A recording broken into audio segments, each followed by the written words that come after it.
오늘은 19에서 23 한 달락 끊을 거고요. 24, 25 한 달락 끊을 거고요. 26, 27 한 달락 끊을 거고요. 28에서 30 한 달락 끊어서 4달락으로 진행해 보도록 하겠습니다. 자, 19에서 23. 자, 본문을 좀 읽어주면서 하는 게 나중에 영상을 보니까 좀 편할 것 같더라고요.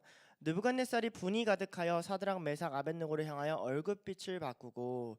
자, 여기서 보면 느부갓네살이 분이 가득해요. 분이 가득하여 뭐 하냐면 얼굴빛을 바꿨다 이런 얘기가 나와요. 분이 가득, 그의 분노가 가득 찼다 이런 거죠. 근데 이제 재밌는 표현은 얼굴빛을 바꿨다는 표현인데 다른 다니엘서에서도 얼굴빛을 바꿨다는 표현을 자주 나와요. 다니엘서 5장과 7장에도 나오는데, 근데 여기서 쓰는 얼굴이란 단어를 좀 다른 단어로 사용해 줍니다. 그러니까 의미는 동일하게 얼굴이 바뀌었다. 그리고 그 단어가 쓰일 때는 다른 국면을 맞이하는, 두려워하거나 분노를 하거나 감정적인 표출이 되는 건 똑같지만 의도적으로 좀 다른 단어를 써줘요. 여기서는 어떤 걸 써주냐, 얼굴이 아니라 형체의 빛이 바뀌었다 이렇게 써줍니다. 얼굴의 형체가 바뀌었다. 이 형체라는 단어를 써주는 이유를 뭘까라고 해보면 이 성체라는 단어가 신상이라는 단어랑 완벽하게 동일합니다. 그러니까 이 본문에서는 이 단어가 맞는 거죠. 느부갓네살이 신상을 세우잖아요. 그 모습을 세우는데 그런 것처럼 그 얼굴의 형체가 바뀐 거예요. 일단은 표면적인 의미로는 그의 분노가 너무 가득 차서 얼굴이 막 일그러진 것을 의미하지만 이 단어가 신상이란 단어에서도 동일하게 쓰이므로 어떤 의미가 되냐 이런 거죠. 풀무불에 세 사람을 던졌어요. 그럼 누가 바뀌어야 돼요? 세 사람이 녹아내려야 된단 말이죠. 세 사람의 형체가 바뀌어야 돼요. 그러나 이 일, 그러니까 믿음의 선포가 내리자 세 사람이, 우리가 당신이 던져도 하나님이 건져내실 것이고 그렇지 아니할지라도 하나님을 믿을 것이라는 그 믿음의 선포가 내리자 어떤 일이 일어나냐면 누구의 형체가 바뀌는 거예요? 왕의 얼굴이 녹아내리는 것처럼 묘사를 한단 말이죠. 그러니까 아주 재밌는 표현이에요. 심판을 받은 현장에 있는 건 세 사람인데 실제적으로 변화가 된 것은 왕의 얼굴이었다라고 이야기를 하고 있는 거죠.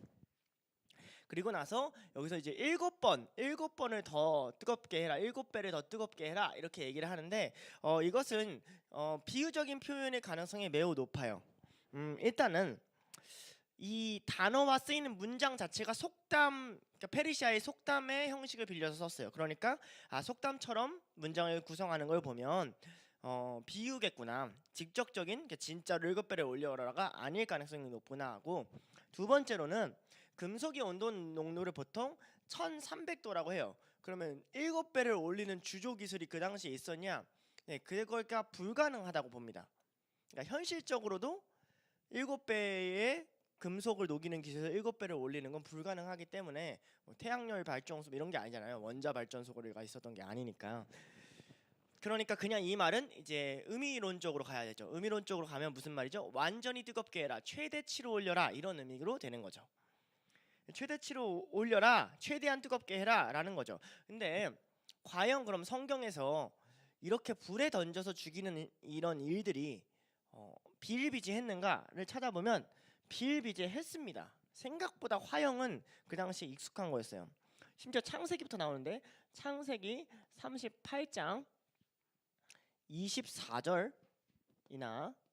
여호수아 7장 15절 그리고 25절을 보면 너를 불태워 죽이겠다 이런 말들이 나와요.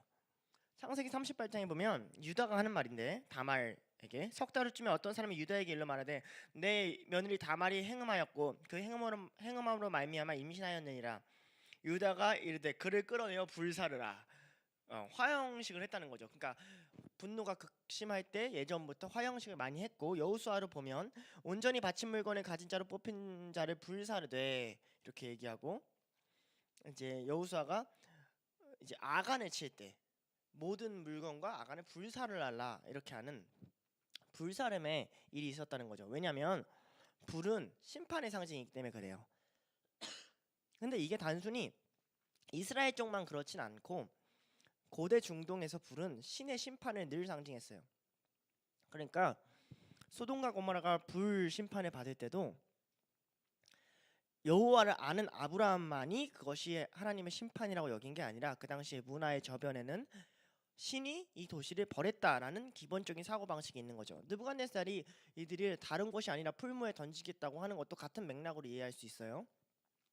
느부갓네살은 지금 자기의 권위를 높이고 싶어요. 뭐라고 얘기하냐면 잠시만요. 자기를 구원할 다른 신이 없다고 얘기를 해요. 그러니까 자기가 적어도 준 신의 위치까지 올라가고 싶은 게 느부갓네살의 욕심이란 말이죠. 그러니까 자기를 거부하는 사람들에게 어떤 형벌을 내려야 되냐면 다른 형벌이 아닌 불의 형벌을 내려야 된다는 거죠. 그 불의 형벌에 타들어가는 걸 보면서 신의 심판이 그들에게 임했다라고 말을 하고 싶은 거예요. 그런데 이 풀무불이라는 개념은 사실 바빌론 시대부터 발전을 해서 그러니까 불 중에서도 풀무불 나중에 신약 시대에 지옥을 형성하는 이미지가 되긴 해요. 참 재밌는 개념이죠. 재밌는. 네. 그러니까 우리가 아는 지옥이 불지옥이다라는 건 맞아요. 하나님 창세기부터 불은 심판을 의미했어요. 그러나 풀무에 들어간 그러니까 공간을 가둬놓고 감옥이죠. 거기에 불을 삶아가지고 죽이는 이제 그런 개념들은 페르시아, 그러니까 다니엘 시대부터 발전을 해서 예수님 시대에 왔을 때는 지옥의 이미지로 뿌리 박혔다라는 거죠. 마태복음 13장 49에서 50절을 보면 예수님이 이렇게 말합니다.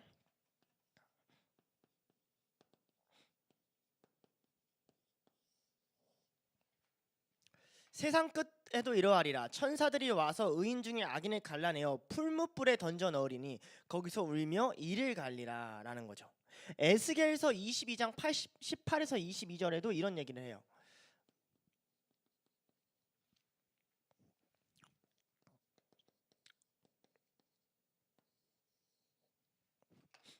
인자야, 이스라엘 족속이 내게 찌꺼기가 되었나니 곧 풀무불 가운데 있는 노시나 주석이나 쇠나 나비나 은 찌꺼기로다.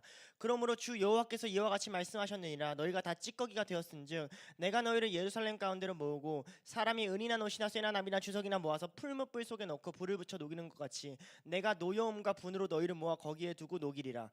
내가 너희를 모으고 내 분노의 불을 너희에게 불면 너희가 그 가운데서 녹되 은이 풀무불 가운데서 녹는 것 같이 너희가 그 가운데서 녹으리니 나 여호와의 분노를 너희 위에 쏟을 줄 너희가 알리라. 그러니까 이스라엘의 하나님이 벌하실 때도 에스겔에서 보면 그 다음에 이제 예수님이 세상 끝에서 어떤 악인들이 어떤 심판을 받을지를 설명할 때도 그냥 불이라고 하지 않고 풀무불을 상징한단 말이에요.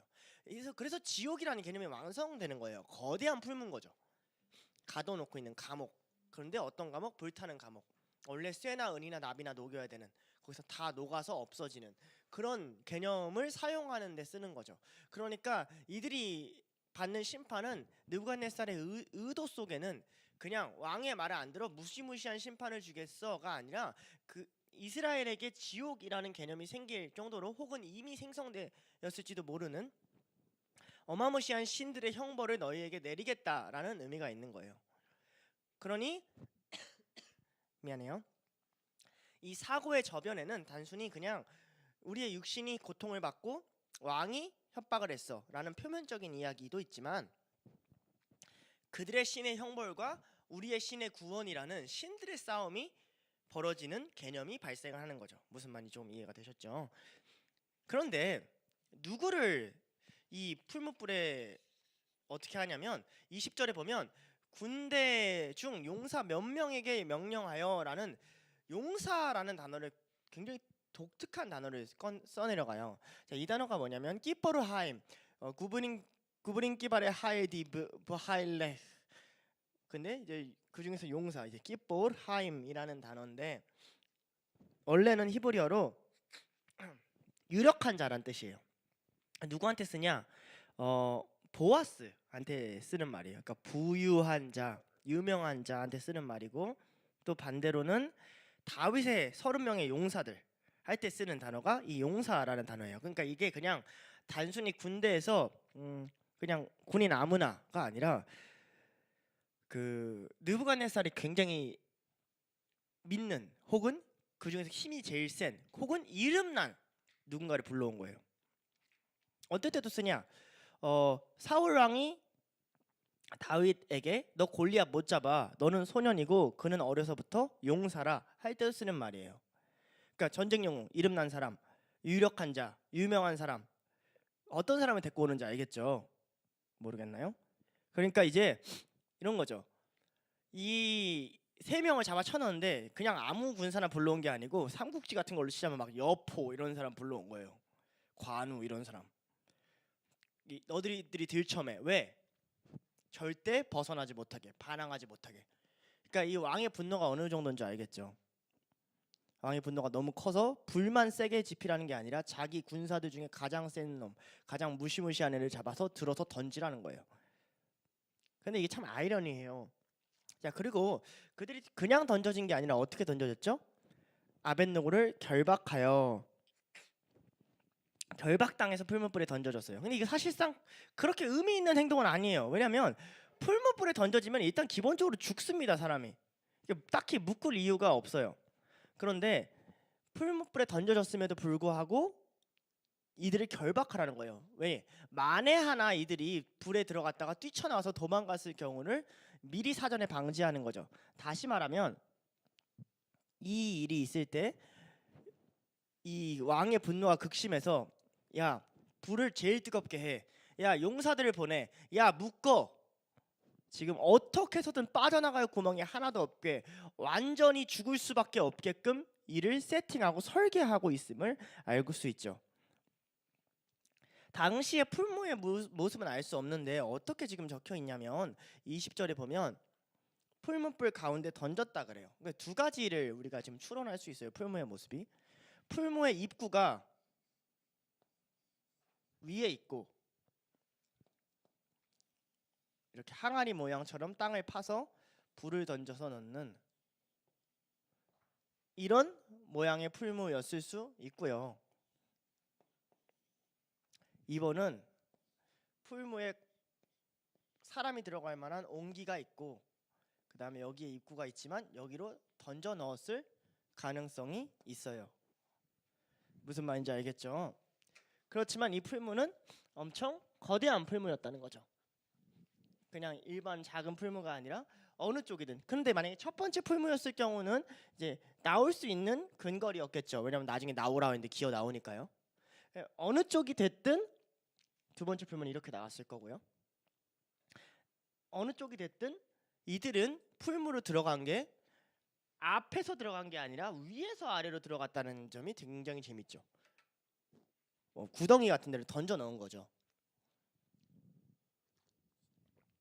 그래서 이 점을 봤을 때 이들이 지금 들어간 풀무의 크기가 굉장히 컸음을 알 수 있어요. 적어도 세 사람이 들어가고 네 사람이 있는데 네 번째 사람이 돌아다닐 수 있을 정도의 풀무라는 거죠. 우리가 도자기나 쇠를 굽는 가마솥을 생각해 보면 사람이 들어갈 수 있을 만큼의 풀무는 거의 발견되지 않거든요. 그러니까 엄청나게 큰 신상을 만들기 위해서 어마무시하게 큰 풀무를 제작했고 사람이 들어갈 수 있을 만한 풀무와 불과 열기가 있었다는 것을 알 수 있어요. 근데 그렇기 때문에 이들을 또 어떻게 냈냐? 그러니까 결박하고 큰 용사가 벗어날 수 없게 넣고 7배나 뜨겁게 했는데 21절에 보면 옷을 입었다는 장면이 나와요. 그 사람들이 겉옷과 속옷과 모자와 다른 옷을 입은 채로 결박하여 라는 게 나온단 말이죠. 그런데 이 옷을 입었다는 장면이 도대체 왜 나오냐? 물론 나중에 그 옷이 타지 않았다라는 그것을 설명하기 위해서 나오는 거지만 우선은 보통 형벌을 받을 때는 옷을 벗깁니다. 옷은 귀하거든요. 근데 왕이 앞에서 계속 강조했던 말이 있어요. 즉시 풀무불에 던져 넣으리라. 즉시 던져 넣으리라. 그러니까 옷을 벗길 틈도 없이 집어넣었다는 거예요. 이건 굉장히 상권이 얼마나 급박하고 왕의 분노가 얼마나 치솟아 있는지를 잘 보여주는 사례인 거죠. 여기서 재밌는 거는 이 우리가 아는 속옷이 그 속옷이 아니고요. 이 우리가 아는 속옷이 아니라 우리로 치자면 티셔츠 같은 거예요. 여기서 말하는 겉옷이 예복을 뜻해요. 그러니까 망토, 두건과 같이 그들이 어쨌든 직위를 받아서 거기에 모인 것이기 때문에 낙성식에 아무 옷이나 갈 수 없잖아요. 그러니까 그들이 입는 예복, 그들이 그때 딱 당시에 할 수 있는 예복. 그리고 모자가 있었다라고 얘기를 하죠. 터번 이 의미하는 거죠. 그 페르시아 모자 알죠? 이 터번 우리가 알고 있는 이 캡 같은 거 당연히 아니고요. 그러니까 그들은 완벽하게 페르시안 목장을 지금 하고 있는 상태라는 걸 좀 이해를 해야 돼요. 유대인들이 우리가 알고 있는 유대인 목장이 아니라. 그런데 더 재밌는 건 뭐냐면 다른 옷을 입은 채 결박했다라는 거죠. 다른 옷이라고 할 때 이 해석이 좀 다양하게 돼요. 이 해석이 21절에 있는데 다른 옷 바지 또는 두건인데 이 청중들에게는 익숙하지 않은 단어로 쓰여 있었대요. 아람어에만 쓰이는 옷의 종류라고 해서 좀 수식 설명을 해주고 싶었나 봐요. 그런데 그게 정확히 무슨 종류의 옷인지는 알 수가 없습니다. 그래서 우리는 다른 옷이라고 번역을 해놓은 거예요. 그러니까 아무튼 그들의 복장이 전형적인 페르시아의 완전한 신화의 복장이었고 그 복장이 머리부터 발끝까지 세팅된 상태로 불에 던졌다는 굉장히 이상한 모습을 보여주죠. 우리나라조차도 죄인이면 옷을 벗기고 죄인의 옷을 입히고 이런 과정이 있는데 그런 과정조차 밟지 않았다라는 것을 우리가 알 수 있죠. 그런데 22절에 보니까 이 풀무불에 어떻게 돼요? 이 불이 이렇게 던져서 넣었을 거 아니에요? 얍! 이렇게 던져 넣었을 거 아니에요? 이렇게 던져 넣었을 거잖아요. 그죠? 근데 불이 이렇게 된 거죠. 무슨 말인지 알겠죠? 22절에 보면 왕이 명령이 엄하고 풀무불이 심히 뜨거움으로 불꽃이 사드락과 메삭과 아벳느고를 붙은 사람을 태워 죽었고. 그러니까 이들이 왜 죽었을까? 자, 근데 이 붙은 사람이 어떤 사람이에요? 일반 사람이에요? 아니에요. 깃보르하임이에요. 용사예요. 그러니까 이게 참 어리석은 일인 게 왕은 자신의 전력을 지금 잃어버렸어요. 근데 이들은 왜 용사이고 그렇게 강한 자임에도 이 불에 타 죽을 정도로 했냐? 왕의 명령이 얼마나 엄했는지를 보여주는 거죠. 더 가까이 가. 제대로 던져. 실수하지 마. 불에 탈 것 같아. 가 이 새끼야. 아, 저 뜨거. 근데 여기서 재밌는 말이 나와요. 불꽃이 태워 죽였고 라는 말이 사실 태워 죽였다는 말이 아니에요. 쳐 죽이다는 뜻이에요. 사륙하다. 그러니까 불이 그냥 단순히 아 뜨거워 하고 불이 옮겨 붙은 게 아니라 불이 이렇게 삼킨 거죠. 쳐 죽인 거예요, 그들을. 그러니까 놀라운 것은 느부갓네살은 이 세 사람이 자기에 절하지 않았다는 이유로 심판하려고 했어요. 하나님은 느부갓네살들의 용사들을 미리 심판하세요. 그러니까 이 과정 속에서 심판을 받은 건 도리어 세 사람이 아니라 느부갓네살의 용사들이에요. 이게 뭐가 대조가 되냐면 이 세 사람이 역설적으로 하나님 앞에서는 용사라는 거예요. 왜냐면 그래서 끊임없이 이름을 언급해 주는 거예요. 깃보르하임의 가장 중요한 역할은 이름난 자라는 거거든요.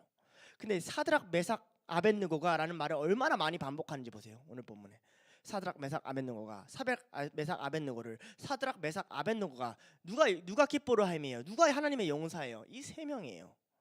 그러니까 느부갓네살들의 용사는 심판을 받고 하나님의 용사들은 구원을 받는다라는 이 대칭 구조를 써주기 위해서 도리어 이들은 타 죽고 있다라는 것을 성경은 이야기하고 있는 거죠. 그럼에도 불구하고 세 사람은 풀무불 한가운데로 떨어지는데 이제 나갈 곳이 없게 되는 거예요. 자, 근데 저희가 한번 물어볼게요. 이 세 친구들이 이야기의 주인공인가요? 주인공이 아닌가요? 우리가 문학 작품 볼 때 뭘 이해해야 되냐면 우리 셜록 홈즈라는 작품을 보면 셜록 홈즈 읽어보셨어요? 셜록 홈즈도 안 읽고 인생은 도대체. 셜록 홈즈는 홈즈의 생각을 쓰어주지 않습니다.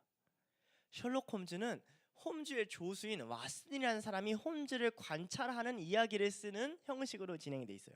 그래야 재밌겠죠. 탐정이 자기가 추리한 거를 그때그때 다 떠올려서 다 적었어. 그러면 미스테리건 반전이건 하나도 없잖아요. 홈즈가 늘 수상한 표정으로 이러고 있고 왓슨 저 새끼가 도대체 무슨 생각하는 걸까? 이러다가 마지막 반전에 사실 내가 그때 했던 생각은 이걸세. 이렇게 얘기하면 와우, 이래야 좀 이야기가 재밌잖아요. 오늘 이야기가 굉장히 재밌게 적힌 것은 구원받는 사드락 메삭 아벳느고의 관점과 그들의 목소리로 쓰여지지 않았다는 거예요. 지극히 왕의 관점으로 쓰여져 있어요. 이게 왜 신기하고 놀랐냐면 여러분 생각해 보세요. 이 글이 적혀져 있는 과정을 한번 생각해 보세요. 전승이 되고 적혀진 과정을. 이 이야기를 누가 제일 잘 알려줄 수 있어요? 다니엘이 기록했다면 다니엘에게 이 이야기를 누가 제일 잘 알려줄 수 있어요? 사드락 메삭 아벳느고잖아요. 여러분이 사드락 메삭 아벳느고라면 어떻게 이 이야기를 적었겠어요? 야, 내가 그때 얼마나 뜨거웠는 줄 아냐? 야, 그냥 혹은 내가 그 불에 들어갔는데 하나도 안 뜨거웠다. 야, 내가 그때 떨어졌는데 내가 진짜 왕의 얼굴을 누구의 관점으로 쓰겠어요? 이게 굉장히 이상한 지점이란 말이에요. 오늘 본문에 우리는 안 이상해요.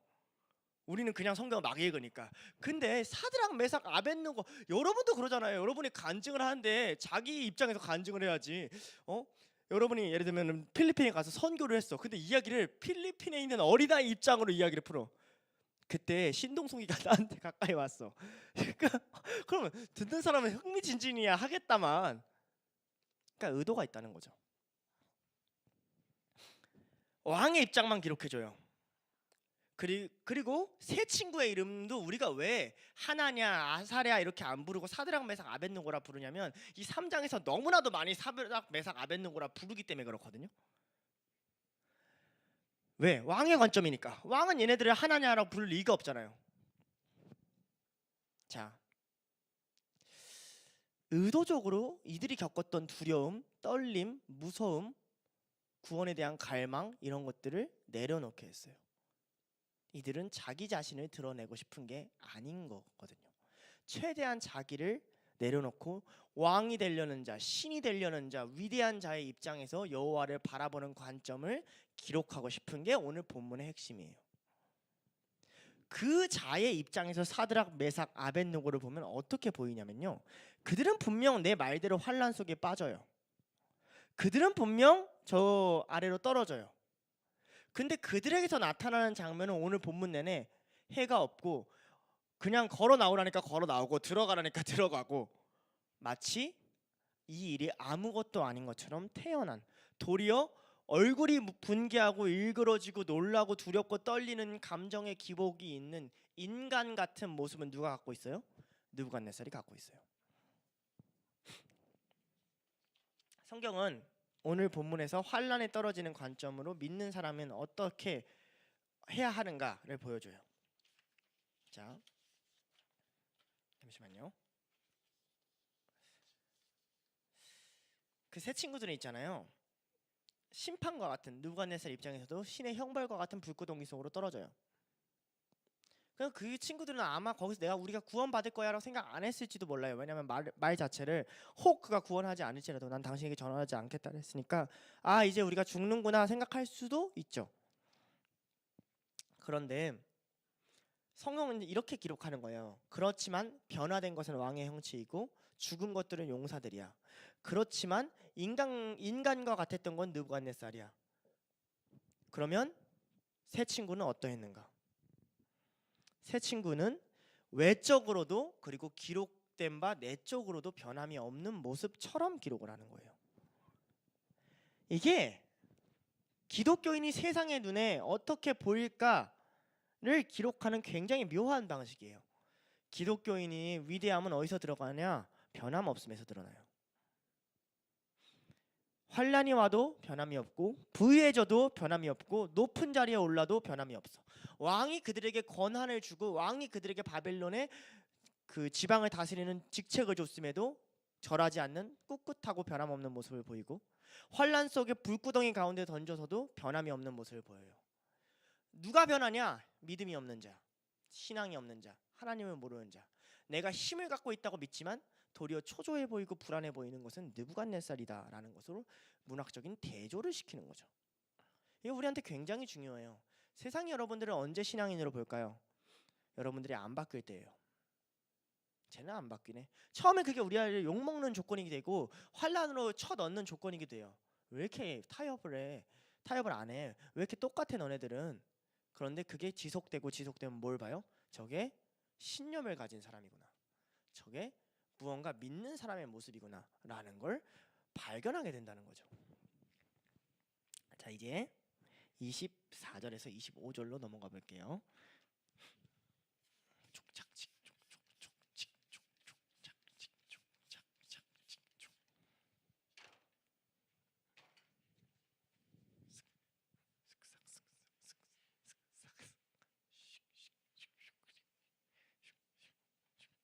절대 분필 지우개가 내는 소리예요. 자, 24에서 25절인데 왕이 그때에 이렇게 나오죠. 그때에 느부갓네살 왕이 놀라서 일어나요.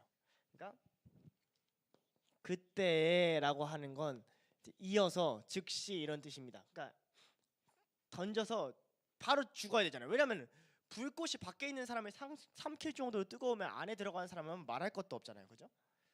근데 어떻게 돼요? 왕이 놀라 급히 일어나서 놀라 급히 일어나다. 이 놀라다는 표현은 놀라다는 말도 맞는데 맥락에 따라서 두렵다는 표현을 더 많이 쓰여요. 그래서 이 본문에서는 학자들이 놀라다는 표현보다는 두렵다는 표현이 더 맞지 않겠는가라고 보는 학자들이 상당히 많습니다. 왕이 두려워서 깜짝 놀란 것처럼 두려워서 일어난 거죠. 이게 무슨 일이야? 이렇게 된 거죠. 자, 이 말은 무슨 말이냐면 왕이 야 던져 하고 가지 않았다는 거예요. 뭐였다는 거죠? 거기 앉아서 걔네들이 어떻게 죽나 지켜봤다는 거죠. 이게 굉장히 중요해요. 왕이 그들을 왜 지켜보았을까 모르겠어요. 그들이 본복이어서 자기가 그 자리에 앉아 있을 수도 있고, 자기의 분노가 너무 차서 이 새끼들을 어떻게 죽느냐 보려고 앉아 있었을 수도 있고, 아니면 막연한 기대를 가지고 있었을 수도 있죠. 왜냐하면 다니엘이 꿈을 해몽하고 이런 걸 봤으니까. 모르겠어요, 이유는. 그런데 성경은 어떤 장면을 많이 보냐면 기독교인의 죽음이나 기독교인의 환난에 있잖아요. 하나님이 세상에서 종종 구경거리로 만드세요. 지켜보게 하세요. 이 일이 기독교 역사와 성경 안에서 비일비재하게 반복돼요. 가장 대표적으로 누가 있죠? 온 세상의 구경거리가 되신 분 예수님이 있죠. 십자가를 지시고 조롱을 받으시고. 바울 역시 어떤 고백을 하냐? 고린도전서 4장 9절에 이렇게 얘기를 해요. 내가 생각하건대 하나님의 사도인 우리를 죽이기로 작정한 데 같이 끄트머리에 두셨음에 우리는 세계 곧 천사와 사람들에게 구경거리가 되었노라. 이해돼요? 바울도 뭘 느껴요? 아, 나 구경거리다. 나 광대다. 1세기의 기독교인들이 붙잡혀갔을 때 어떤 일이 일어나죠? 콜로세움 같은 극장에 모여서 화형을 하고 짐승들이랑 싸우게 하고 그들이 구경거리가 되게 했어요. 하물며 일본의 선교사인 이제 사일런스 침묵 같은 책을 보면 그들을 바닷가에 십자가로 묶여서 조수간만의 차를 이용해서 잠겨 죽게 하는데 사람들이 지나가면서 그들을 구경하게 했어요. 신앙을 증명하는 과정 가운데 하나님이 우리를 어느 자리에 두냐면 우리를 구경거리가 되게 하실 때가 있다라는 걸 우리가 알아야 돼요. 그들은 구경거리가 됐어요. 어떻게 아냐? 그들이 살아났을 때 모든 사람들이 그들에게 모여가지고 그들의 상처가 있나 없나 보여요. 왕의 측근들이 왕이랑 같이 토의를 하고 그들이 어떻게 살아났는지를 이야기를 해요. 무슨 말이에요? 왕 혼자 봤다는 게 아니라 모든 사람들이 모여서 왕이 본보기로 그들이 어떻게 죽어가는지, 그들이 정확히 어떻게 형벌을 받는지를 사실 구경하게 하셨다는 거죠. 여기서 말하는 모사라고 말하는 것들은 사실 앞에 나왔던 모사랑 좀 다른 단어입니다. 근데 사실 이 단어가 정확히 어떤 단어인지 알 수가 없어요. 그러니까 앞에 나왔던 그 지혜자 모사랑 좀 다른 단어예요. 근데 거기서 어원이 오지 않았을까 추론하지만 여기서밖에 안 나오는 단어라 정확히 무슨 직책인지 모르지만 조금 차이가 있지 않았을까. 그래서 사람들은 어떻게 생각을 하냐면 낙성식에서는 계속 신상에게 절을 하잖아요. 그죠? 그런데 낙성식에 절을 하지 않아도 되는 그래도 왕의 수행비서들, 왕의 최측근들을 칭하는 말이 아니었을까라고 추론을 좀 합니다. 그러나 확실히 알 수는 없어요. 아무튼 왕에 가까운 곳에 있었던 사람인 건 확실하죠. 왕이 바로 불렀을 때 옆에서 대답할 수 있는 자들이니까. 왕은 그들이랑 굉장히 친밀함을 느껴요. 왜냐면 이렇게 얘기하거든요. 24절에 보면 그때 느부갓네살이 놀라 급히 일어나서 모사들에게 물어 이르되 누가 던진 거죠? 내가라고 안 해요. 우리가 결박하여 한 통속이라는 거죠. 그러니까 왕이 그렇게 느낄 만한 사람들인 거예요. 거기에 절에서 권위를 인정받지 않아도 되는 나의 측근들, 왕족들, 신하들 뭐 이런 사람들이랑 같이 토의를 한 걸로 보여요. 근데 거기서 뭐라고 하냐면 야 지금 나만 네 번째 사람이 저렇게 돌아다니는 게 보여? 이게 무슨 말이야? 내가 지금 미쳤나? 이런 얘기인 거죠. 그냥 아닙니다 왕이요. 이렇게 대답을 해주는 거예요. 야, 우리 세 사람 아니었냐? 옳습니다. 저희도 볼입니다. 뭐 이런 얘기죠. 자, 일단 우리가 24절을 가지고 적용을 좀 했으면 좋겠어요. 하나님이 우리의 믿음을 증명하시려면, 우리가 믿음이 있다는 것이 드러나려면 그 전제 조건은 뭐냐면 우리가 세상의 구경거리가 돼야 돼요. 세상은 생각보다 교회에 관심이 없어요. 세상은 교회에 가장 주목할 때가 언제냐면요, 그들이 우리를 조롱하고 놀릴 때 우리를 주목해요. 그들이 우리를 구경거리로 삼을 때 우리를 제일 주목해요. 그렇기 때문에 그들이 조롱하고 모욕하고 교회를 놀릴 때 도리어 믿음이 증명될 수 있는 거예요. 아이러니하죠. 인간이 악하기 때문에 그래요.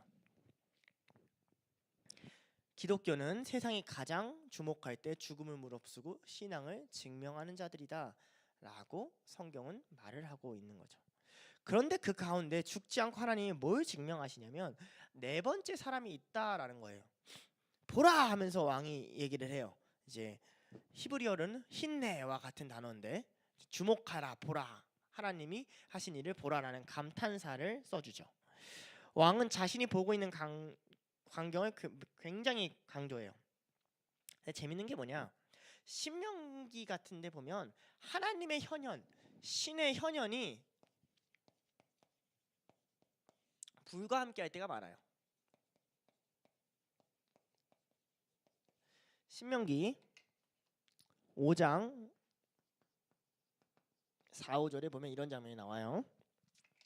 여호와께서 산 위에 불 가운데에서 너희와 대면하여 말씀하시매 그때 너희가 불을 두려워하여 산에 오르지 못하였으므로 내가 여호와와 너희의 중간에 서서 여호와의 말씀을 너희에게 전하였노라. 시내산 사건을 이야기하거든요. 그때 여호와가 어디 가운데? 불 가운데서 말씀하셨다라고 얘기를 해요. 그러니까 히브리인들은 어떤 사고방식이 이미 있냐면, 하나님이 현현하실 때는 어디 가운데 올 수 있다? 불 가운데 오실 수 있다. 특히 이 불 가운데 오셨던 하나님은 율법을 주셨던 그 하나님이에요. 요거 잘 기억하세요. 말씀을 주셨던 그 하나님이에요. 그렇기 때문에 이 불 가운데 하나님이 올 수 있다는 개념은 사도행전까지 이어집니다. 뭐가 오죠? 성령이 오시죠. 바람과 불과 같은 형상으로 오신단 말이죠.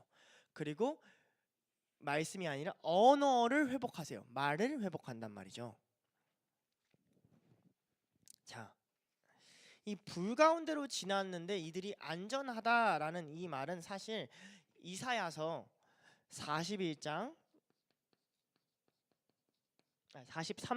1절에서 3절의 말씀의 성취예요. 하나님이 이스라엘을 어떻게 지키실 건가에 대한 이야기거든요. 이제 석훈쌤이 이거 초등부에서 굉장히 열심히 찬양하는 찬양인데, 내가 불 가운데로 지날 때, 와서 율동 한번 하실래요? 안 한대요. 자, 야곱아 너를 창조하신 여호와께서 지금 말씀하시니라. 이스라엘아 너를 지으신 이가 말씀하시니라. 너는 두려워하지 말라. 내가 너를 구속하였고 내가 너를 지명하여 불렀나니 너는 내 것이라.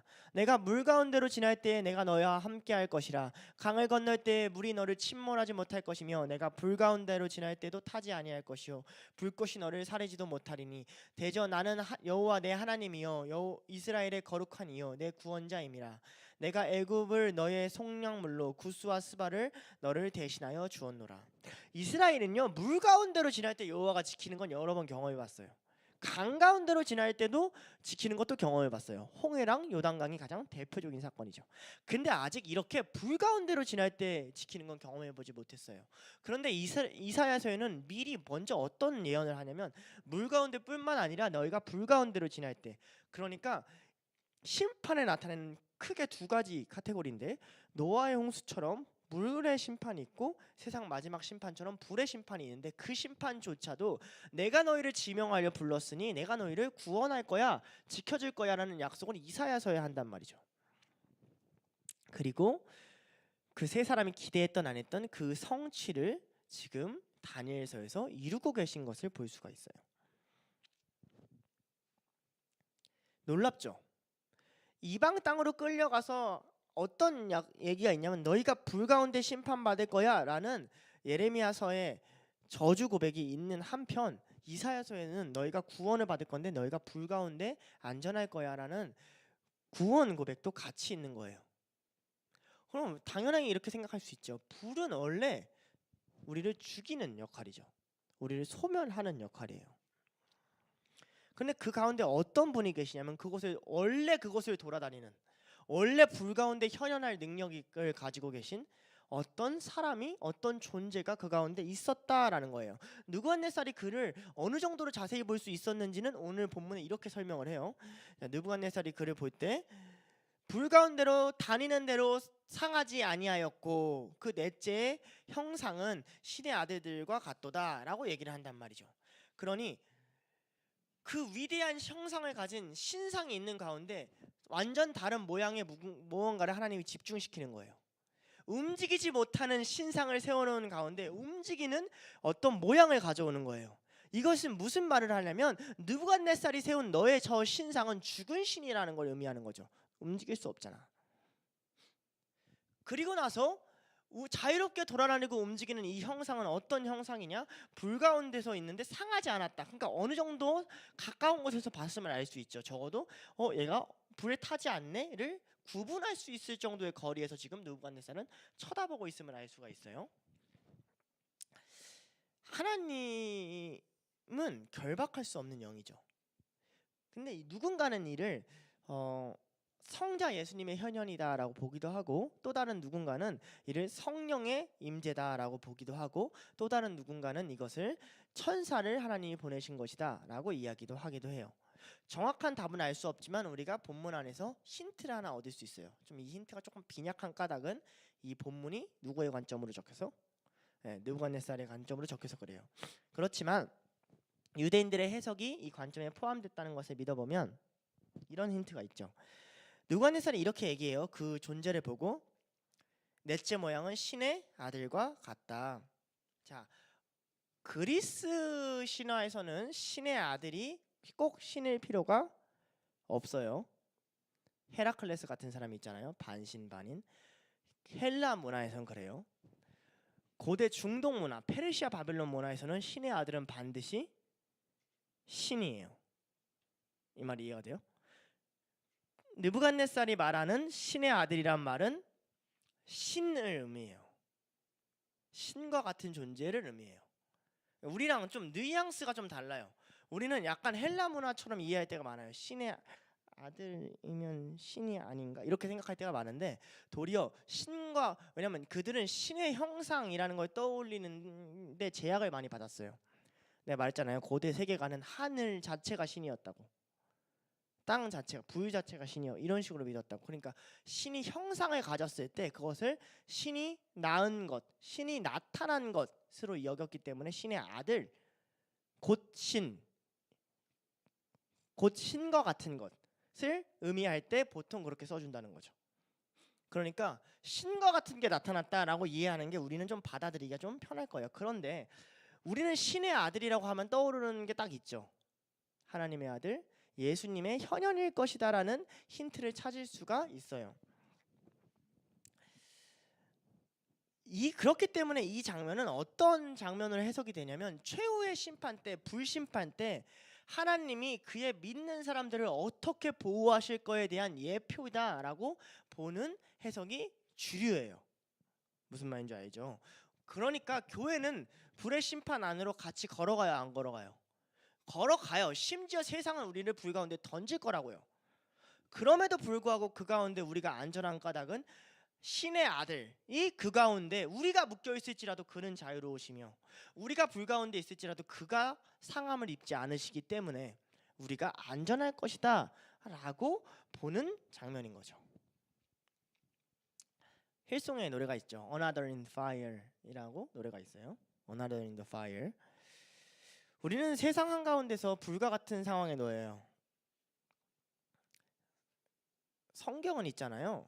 세상이 우리를 가만두지 않을 거라는 걸 명확하게 기록해요. 우리를 가만두는 경우는 딱 하나죠. 우리가 믿음을 타협했을 경우. 그러나 우리가 믿음을 타협하지 않으면 불 가운데로 걸어갈 수 있고 그런 상황으로 갈 수 있다라는 것을 명확하게 이야기해요.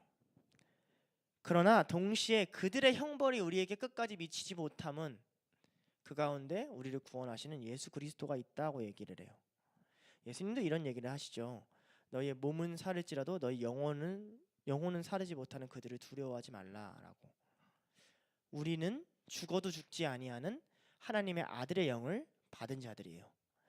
그것을 다니엘서 3장의 친구들을 통해서 믿음이 있는 자들, 내가 구원받을지 안 받을지 몰라도 끝까지 하나님을 섬기는 자들을 하나님이 어떻게 지키시는가, 이사야서의 말씀을 어떻게 성취시키시는가를 다니엘서에 보여주고, 다니엘서에 보여줌으로써 그 말씀이, 이사야서의 그 말씀이, 다니엘의 그 이야기가 마지막 때를 사는 너희들에게도 어떻게 이루어질 것인가를 믿으라 하고 도전적으로 던지는 말씀이라고 볼 수 있죠.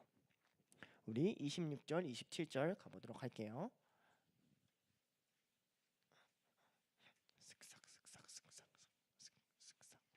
네, 좋아요. 26절, 27절인데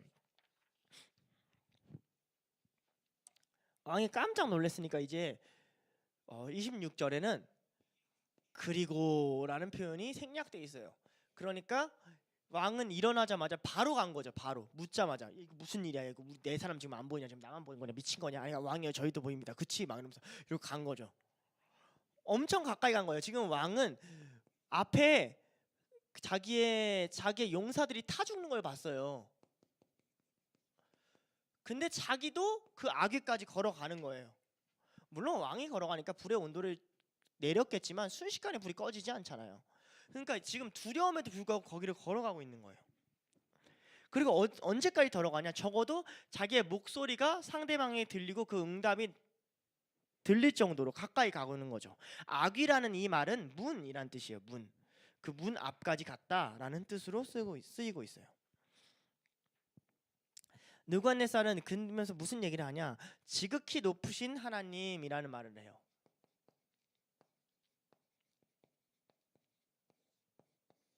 이 말의 뜻이 물론 이방인인 느부갓네살이 의도하는 바와 이것을 알아듣는 히브리인들이 의도하는 바는 달라요. 그러나 이것을 알아듣는 히브리인들 또 유대인들에게는 엄청나게 큰 위로가 됐을 거예요.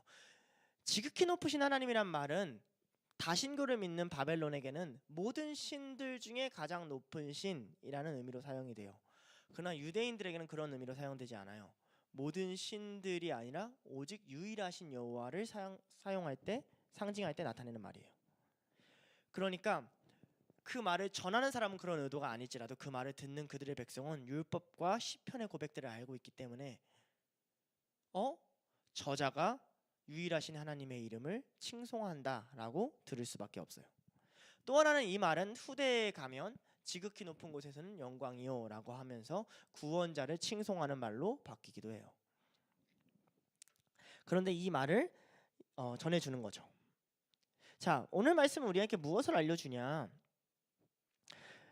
여러분, 우리가 하나님에게 영광을 돌릴 때 세상 사람들한테 하나님 믿으세요라고 말한다고 하나님이 영광 받으십니까? 우리가 길거리 가서 전도지를 나눠주면 하나님이 영광을 받으십니까? 오늘 본문은 뭘 알려주냐면요, 하나님은 이미 영광스러운 분이에요. 우리는 뭘 하면 되냐? 우리는 믿음을 지키면 돼요. 우리는 신앙을 지키면 돼요. 불 가운데 던지더라도, 내가 예배 못 드릴 상황이더라도, 내가 하나님께 집중 못할 상황이더라도 말씀대로 살고 신앙을 지키면 돼요. 그러면 하나님이 그곳에 계셔서, 하나님이 지금 세 사람이 느부갓네살 왕한테 하나님은 위대하신 분 이랬어요? 아니에요. 던져요. 하나님 나 구원할 거예요. 던져요. 이랬잖아요. 그런데 하나님이 그의 구원으로 그 스스로가 높은 것을 증명하시는 거예요. 우리가 좀 전도를 할 때 많이 착각하는 부분이 이거예요. 전도는 하나님이 하신다는 말은, 전도라는 건 우리가 비굴해져서 내려가가지고 야 제발 예수님 한번 믿어줘라 라고 하는 게 아니에요. 원래 말씀은 살아있고 진리는 이것이야, 난 이대로 살 거야 라고 할 때 우리를 공격했던 모든 사람들의 말이 만약에 상황이 변화돼서 그들의 말처럼 되지 않고 우리의 말처럼 된다면 그들은 부끄러워지고 우리의 삶 속에서 하나님은 그 자신을 증명하시는 거예요. 믿음은 스스로 증명돼요. 우리는 믿기만 하면 돼요.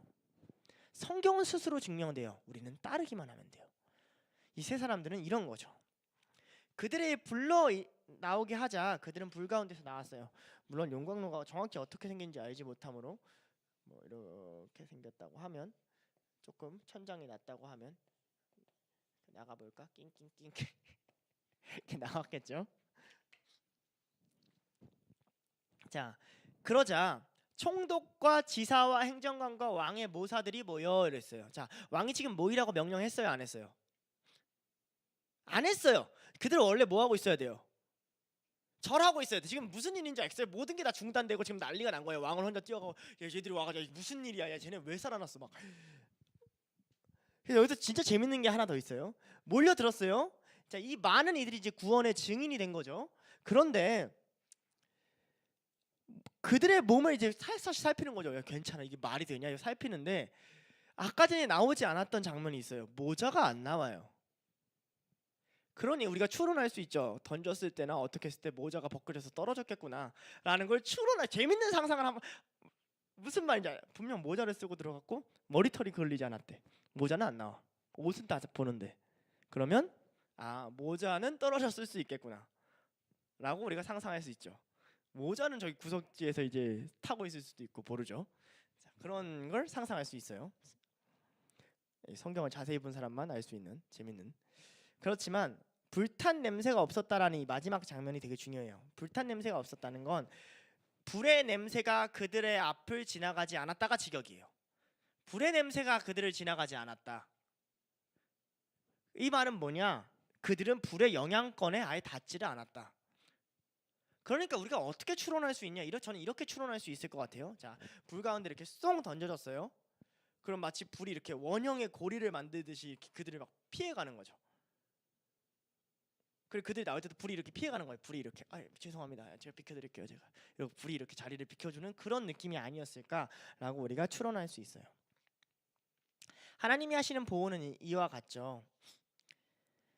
우리가 믿음으로 구원을 받는다는 것은 믿음이 좋으면 무조건 어떻게 된다는 뜻이 아니라 그들은 믿음으로 하나님 위해 죽을 생각이었어요. 그런데 하나님은 믿음을 통해서만 구원을 이루시겠다고 작정하신 거예요. 너희의 믿음이 있는 곳에 나의 구원이 있겠다는 건 믿음이 좋으면 구원이 크다는 얘기가 아니에요. 하나님의 구원은 늘 커요. 그러나 하나님의 크신 구원을 이룰 때 어떤 사람을 찾는다고요? 믿음이 있는 자를 찾는 자고요. 왜냐하면 하나님이 원하시는 건 단순히 하나님이 위대하다는 걸 증명하는 것뿐은 아니거든요. 그것은 하나님한테 쉬운 일이에요. 하나님이 신상을 만들었을 때 사람들 대가리에다 번개 하나씩 꽂으면 그들은 하나님 위대하다고 했을 거예요. 그죠? 예수의 이름으로 하면 팍! 얼마나 편해요. 학교에 딱 가가지고 저 일요일날 교회 가는데 가지마. 예수의 이름으로 빡 꽂혀요. 이 사람 대가리한테. 저 일요일날 다 교회를 가야 됩니다. 다녀오세요.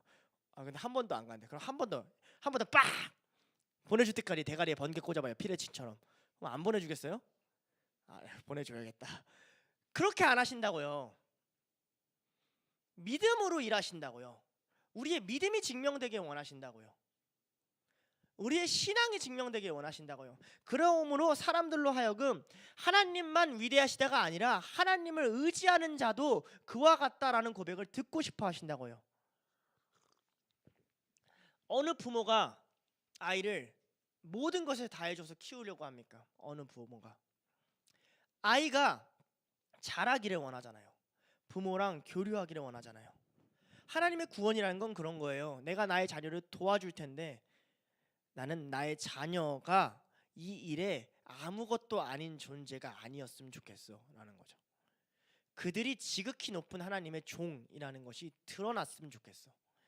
너희 안에 있는 무언가가 나타났으면 좋겠어 라는 하나님의 마음이 담겨 있다고요. 히브리서에서는 그들의 이야기를 암시하는 것 같은 내용이 나와요. 히브리서 11장은 믿음장인데 아브라함부터 쭉쭉쭉 가다가 히브리서 기자가 지쳤는지 뭐 기드온과 이런 수많은 자들이 있다라고 얘기하면서 갑자기 이야기를 막 함축시켜요. 너무나도 아쉽죠. 히브리서가 기자가 구약을 다 풀어줬으면 우리가 이렇게까지 힘들게 구약을 읽을 필요가 없을 텐데 중간에 끊어버리는 바람에.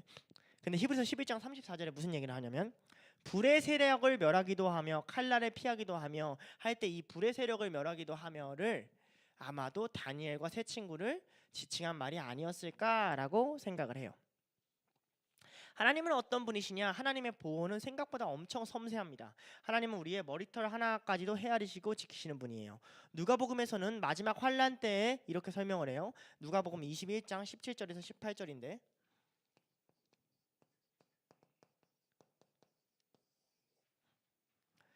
또 너희가 내 이름으로 말미암아 모든 사람에게 미움을 받을 것이나 너희의 머리털 하나도 상하지 아니하리라. 오늘 본문을 암시하는 듯한 내용이 누가복음에서도 나오죠. 머리카락 하나도 그을리지 아니하리라. 마지막 때에 모든 사람이 미워할 것이나 너희의 머리털 하나도 상하지 아니하리라. 바울은 이와 같은 불의 개념을 정확히 이해하고 있었어요. 고린도전서 3장 13절에서 15절에 성령의 역사에 대해서 바울은 이렇게 설명을 해요. 13절에서 15절.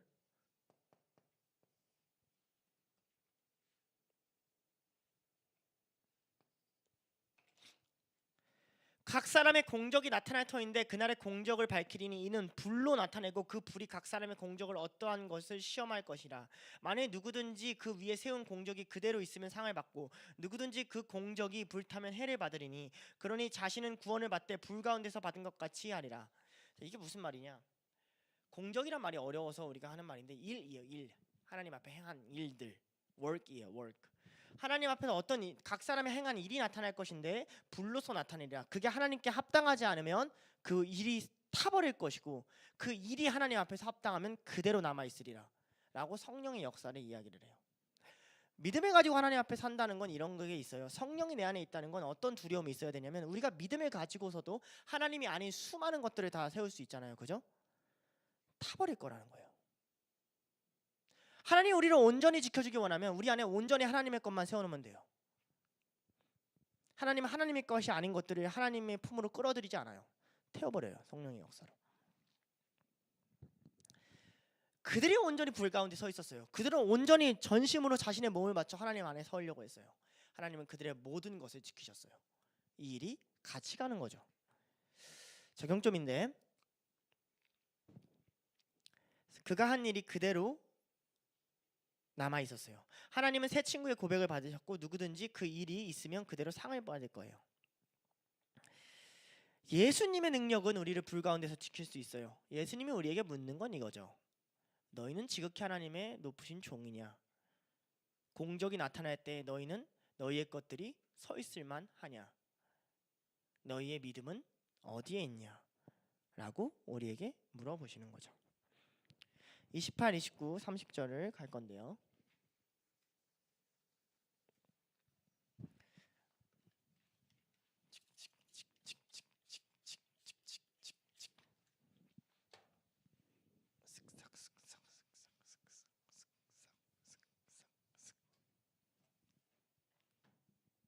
절대 지우개 하는 소리예요. 28절에서 30절. 이제 느부갓네살 왕이 뭘 하냐면 하나님을 찬송하는데 이거 우리가 배운 거죠. 바라크인데 언제 배웠냐고요? 바라크 복을 돌리다. 자, 그러니까 하나님께 복을 돌리는 건 뭐라 그러죠? 송축을 하고 있는 거예요. 드디어 우리가 배운 송축의 개념이 나오죠. 송축하다, 송축할지어다라고 하는 거예요. 이 바라크의 원어는 무릎을 꿇다는 거거든요. 그래서 무릎을 꿇었을 수도 있어요. 그렇지만 하나님 어쨌든 중요한 것은 이제 왕이 하나님을 송축하고 있는 거죠. 느부갓네살 왕은 그의 천사들을 보내어 자기를 의뢰하고라고 얘기를 해요.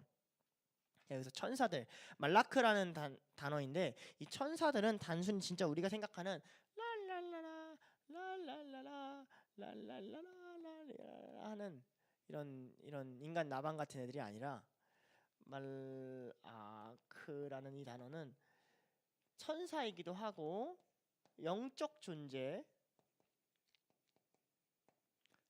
가끔은 신 또는 신의 사자를 다 의미하는 단어예요. 하나님이 직접 오셔도 말라크예요. 하나님이 신이 보낸 것, 자기를 직접 보내면 이제 자기가 말라크인 거죠. 이런 걸 의미해요. 그래서 그리고 이것을 단수형으로 써요. 그러니까 원래 원어를 잘 살리면 천사를 보내어가 아니라 한 천사 혹은 그 천사, 한 천사를 보내요. 한 전령을 보내요. 라는 거니까 그 네 번째 사람을 지칭해 주는 말이죠. 그때 보내어서 너네들을 지키셨다라고 합니다. 느부갓네살 왕은 이들의 행위의 근거를 하나님을 신뢰하는 것, 하나님을 의뢰하는 것, 즉 믿음에 뒀어요. 너희의 믿음이 너희를 구원했다는 말과 같아요. 그들이 절을 할 수 없는 이유는 전적으로 하나님을 믿었기 때문에 그렇다는 거죠. 여기서 왕의 말을 거역하다는 왕의 말을 좌절시키다, 왕의 말을 변화시키다, 왕의 말을 꺾다 이런 뜻이에요. 그러니까 그들의 고집을 왕이 꺾을 수 없고 왕의 말을 거역한 것은 왕의 말이 꺾인 거예요. 그들의 믿음이 왕의 말보다 더 높았다 이런 의미예요. 쉽게 말하면 그들이 왕의 뜻을 바꾼 거죠. 그러면서 어떻게 해요? 하나님밖에 섬기지 않았대요. 그들이 몸을 바쳐 하나님밖에 섬기지 않았다 그래요. 몸을 바쳤다라는 말, 그들의 몸에 전부를 드렸다 이런 뜻이에요. 그들이 몸 전체를 하나님께 던졌다. 참 웃기죠. 지가 던져놓고 그들이 몸 전체를 하나님께 던졌다 이렇게 얘기하고 있는 거죠. 세상은 아까 말했대 환난 때에 우리를 주목해줘요. 근데 하나님은 동일하게 무슨 얘기를 하냐면 요한복음 16장 33절 같은 데 보면 이렇게 얘기를 해요. 이것을 너에게 이르는 것은 너희로 내 안에 평안을 누리게 하려 함이라. 세상에선 너희가 환난을 당하나 담대하라 너희가 세상을 이기었노라. 하나님이 우리에게 환난을 허락하시는 이유는 그 환난에 두려움을 느낄지라도 불안함을 느낄지라도 그곳이 단순히 믿음이 주목되는 순간일 뿐 아니라 믿음이 증명되는 순간이기 때문에 그래요. 적용점인데 주님은 주님의 종을 건지세요. 그들의 건짐을 받은 이유는 그들이 느부갓네살의 종이 아니라 지극히 높으신 하나님의 종이기 때문에 그래요. 우리가 둘로스잖아요. 둘로스를 얻는 특권이 뭘까요? 하나님은 하나님의 종을 버리지 않아요. 여호와는 여호와의 집에서 섬기는 종들을 버리질 않아요. 그는 그들의 종들을 반드시 구원하세요. 그는 은혜가 많고 자비로우시며 자기의 사람들을 지극히 아끼시는 예수님 봐요. 그가 그의 사람들을 사랑하시되 끝까지 사랑하시니라 라는 그런 주인이란 말이에요. 그러니까 종들이 해야 될 일은 주인을 바꾸지 않는 거예요.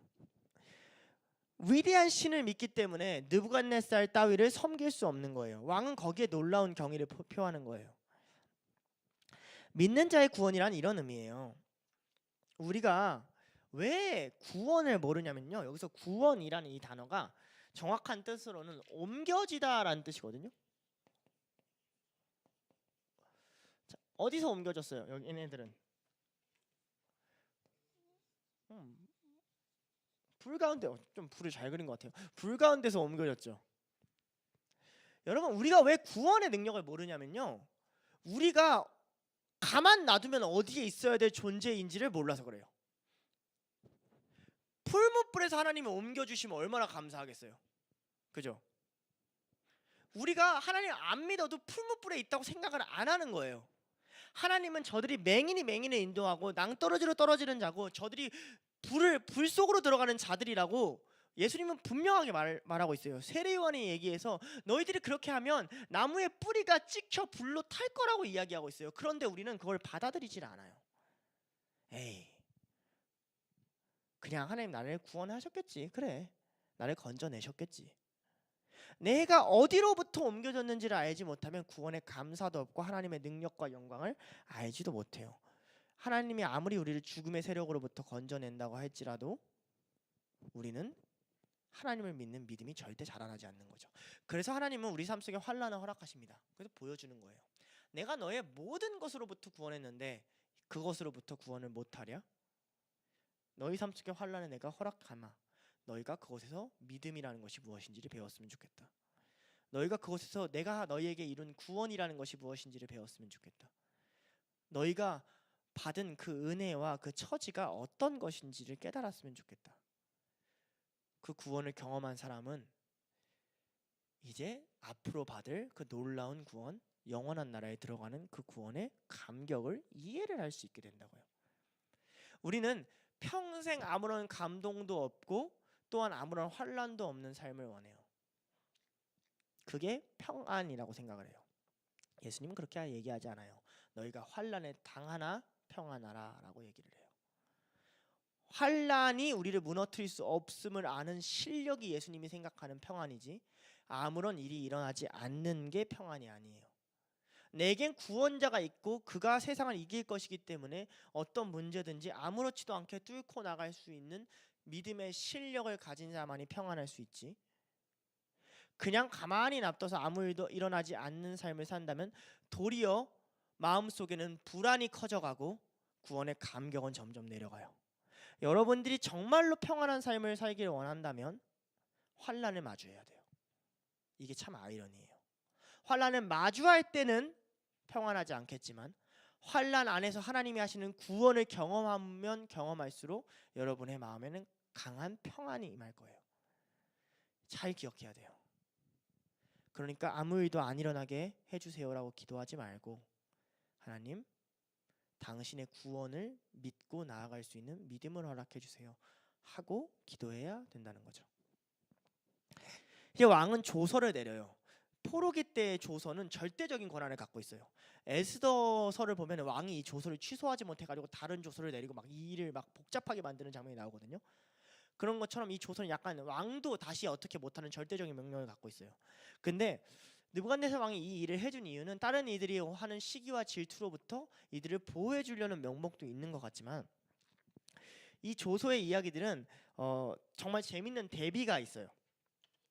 다니엘서의 3장은 그래서 이런 구조로 이루어져요. 다니엘서 3장 4, 5절에 보면 선포하는 자가 크게 외쳐 이르되 나라와 각 언어들로 말하는 백성과 나라들과 각 언어로 말하는 자들아, 왕이 너희 무리에게 면하시니 너희는 나팔과 피리와 수금과 상형과 안금과 생강과 모든 악기들을 들을 때에 엎드려 느부갓네살 왕이 세운 신상에 절하라. 여기서 말하는 백성과 나라와 언어들에게 하는 말이죠. 백성과 나라와 언어들이 누구를 섬겨야 돼요? 언어들이 누구를 섬겨? 신상을 섬기라고 한 거죠. 믿기지 않겠지만 신상이에요. 신상을 섬겨라. 그래서 이 3장의 시작은 뭐냐면 신상이 높아지기를 원했어요. 근데 이 백성과 나라들의 언어가 이 조서를 통해서 또 다른 명령으로 끝이 나는데 그게 29절이에요. 각 백성과 나라와 언어를 말하는 자가 모두 사드락과 메삭과 아벳느고의 하나님께 경솔히 말하거든. 사드락과 메삭과 하나님께 경솔히 말하다, 능멸하다, 모욕하다, 신성 모독을 못하게 만들었어요. 그럼 누구의 이름이 높아진 거예요? 하나님의 이름이 높아진 거예요. 이게 이제 이 본문이 갖고 있는 짜임새예요. 왕은 자기의 신상을 높이려 했으나 믿음으로 그것을 증명한 자들이 있었고 그로 인해 왕은 무엇을 인정하게 됐냐면 나의 신상에 절하라는 결론이 아니라 하나님의 이름을 무시하지 말라라는 결론을 내리게 되었다라는 거죠. 느부갓네살은 지금 뭘 노력하는 거냐면요, 느부갓네살 왕은 이런 걸 되게 예민한 사람이에요. 느부갓네살은 힘의 위기에 굉장히 예민한 사람이에요. 자, 우리가 하나 더 볼게요. 15절에 느부갓네살이 이렇게 얘기를 해요. 이제라도 너희가 준비하였다가 나팔과 피리와 수금과 사명과 양금과 모든 악기를 들을 때 내가 만든 심상 앞에 엎드려 절하면 좋거니와 만일 절하지 아니하면 즉시 너희를 맹렬히 타는 풀무불 가운데 던져 넣으리니 능히 너희를 내 손에 건져낼 신이 누구겠느냐, 이렇게 말해요. 누가 하겠느냐? 근데 29절에 이렇게 얘기하죠. 그 몸을 쪼개고 그 집을 걸음터로 삼을지니 이는 이같이 사람을 구원할 다른 신이 없습니다. 그러니까 여기서는 또 무슨 얘기를 해요? 야, 누가 너네들을 풀무불에서 구원해? 여기서는 이제 신상과 하나님의 이름을 대비한다면 여기서는 풀무불에서 내가 아니라 누가 구원해? 했는데 누가 구원해요? 하나님밖에 없어 라는 이 앞에서 나왔던 두 가지 메인인 신상과 풀무불에 대한 반전을 동시에 여호와의 이름으로 가져오는 거예요. 본문에 그렇게 가져옴으로써 어떤 내용을 써주냐? 왕은 어마무시한 조서를 내리죠. 왕이 내린 조서에는 무슨 내용이 있냐면 그 몸을 쪼개 조각조각 낸다는 거예요. 그 다음에 집을 걸음, 영어로는 dunghill이라고 합니다. 놀랍게도 영어예요. 걸음 만들 거다라고 얘기를 하는데 이 말은 어디서 쓰냐면 다니엘서 2장 5절에 써요. 지혜자들과 모사들을 다 불러 모아가지고 너네들 내 꿈 밝혀내지 않으면 네 몸을 쪼개고 니네 집을 거름덩이로 만들 거야. 그리고 그걸 시행했어요. 그러니까 느부갓네살 왕이 이 조서를 내릴 때 이미 앞선 형벌로 인해서 이 사람들은 이것의 두려움을 너무도 잘 알고 있어요. 거기에 지혜자들의 대다수는 옆에 있는 지혜자들이 죽어나간 걸 본 사람들이란 말이에요. 그러니까 왕이 할 수 있는 최대치의 권력을 사용하고 있는 거예요. 왕은 도대체 왜 이런 권한을 사용했을까요? 지금 느부갓네살 왕은 뭐 하는 거냐면, 느부갓네살은 힘의 위기에 굉장히 예민한 사람이에요. 느부갓네살 왕은 가장 높으신 신을 자기가 반했다는 걸 알고 그 신의 분노를 누그러뜨리려고 하고 있는 거예요. 이런 면에선 지혜롭다면 지혜로운 사람이죠. 아이 위대한 신인데 감히 어떻게 그 사람의 이름을 함부로 말해. 다 죽여버릴 거야. 내가 왕의 이름을 다 없애버릴 거야. 나 신의 편이야. 나 당신 편입니다. 뭐 이런 거죠. 나 당신 편이에요. 지금 내가 지금 몰라서 못했지. 지금 알았으면 내가 좀 이렇게 했겠어. 이거 너 지금 너 작년에 봤지. 작년에 내 말 안 듣는 사람 내가 다 찍어 쪼갰어. 봤어. 너 똑같이 될 거야. 너네 다 찍어 쪼갤 거야. 막 이렇게 지금 되는 거죠. 자, 그리고 나서 우리가 뭘 할 수 있냐? 세상은 여전히 무슨 논리예요? 세상은 여전히 힘의 논리예요. 여전히 힘의 논리예요. 강한 자에게 바짝 엎드려요. 무슨 말이냐? 느부갓네살 왕이 하나님을 두려워하고 있어요. 우리가 하나님을 두려워하는 방법과 느부갓네살이 하나님을 두려워하는 방법이 완전히 달라요. 세 사람은 하나님이 두려운 일을 아무것도 안 했어요. 세상이 우리한테 두려운 일을 했어요. 그러나 하나님을 섬겼어요. 이게 우리가 하나님을 두려워하는 방식이에요. 세상에 어떤 두려운 일을 나한테 가져와도 나는 하나님만 두려워하겠다. 이게 우리가 하나님한테 하는 경외예요. 세상이 하나님한테 하는 경외는 이거예요. 하나님이 무서운 일을 하시니까 쪼그리겠다는 거예요. 그런 방식으로 경외하는 건 하나님이 우리를 세상 사람들의 경외 방식으로밖에 안 받아줘요. 하나님이 여러분 삶에 환난을 주고 문제를 주고 시험을 주고 연단을 주기 때문에 하나님을 무서워한다? 그러면 느부갓네살처럼 하나님을 경외하는 거예요. 우리는 어떻게 하나님을 경외해요? 세상이 우리한테 어떤 환난과 시험과 연단과 고통과 바쁨과 방해와 정과 관계와 불편함을 주더라도 나는 여전히 하나님을 바라본다고 할 때, 하나님이 나에게 그 어떠한 두려움을 주지 않다고 할지라도 나는 그럼에도 하나님 선택하려고 할 때, 그게 믿는 자가 하나님을 경외하는 방식이에요. 결론적으로 이 세 사람은 승진을 합니다. 근데 어떻게 승진했는지 자세히 안 기록해요. 그들이 영광을 받았더라 하고 빨리 스킵하고 싶어 하는 것 같아요. 마지막 적용을 하고 말씀을 마치려고 하는데, 여러분 구원은 있잖아요. 누군가에게는 구원은 기쁨이지만 누군가에게 구원은 두려움이에요. 반대로 말하면 심판은 있잖아요. 심판은 누군가에게 두려움이지만 누군가에게는 간절히 원하는 소망이에요. 하나님 저 새끼 좀 심판해. 실제로 다윗은 이런 얘기 굉장히 많이 해요. 저 원수들을. 바빌론의 때는 마지막 때의 성도들이 어떻게 살아가야 되는지에 대한 예시로 보여주는 모습이에요. 이 세 친구가 절을 했다면 목숨은 부지했겠죠. 그죠? 목숨은 부지했을 거예요. 그러나 어떻게 됐을까요? 그 다음에 또 절을 해야 됐겠죠. 그 다음에 또 하나님을 배신해야 됐겠죠. 그 다음에 또 하나님을 섬기지 말라고 하고 또 협박이 들어오고 또 억압이 들어오고 또 폭력이 들어오고, 자기는 하나님 앞에서 찔리는 마음으로 하나님 어쩔 수 없었어요. 내가 살아야 되잖아요. 어쩔 수 없었어요. 평생 이러면서 살아야 됐을 거예요. 반대로 내가 죽더라도 하나님 믿겠습니다 고백을 하니까 하나님이 어떻게 해주냐면 다시는 그들을 죽일 수 없게끔 조소로 박아버리세요. 내 구원을 누구도 취소할 수 없게끔, 내 구원을 누구도 부인할 수 없게끔. 하나님이 우리한테 던지는 도전이에요. 세상에 신이 있어. 그들은 너희를 죽이려고 할 거야. 환난이 없다고 말한 적 없어. 불구덩이에 던지려고 할 거야. 나를 믿고 따라와서 구원을 느끼고 기쁨을 누리겠느냐?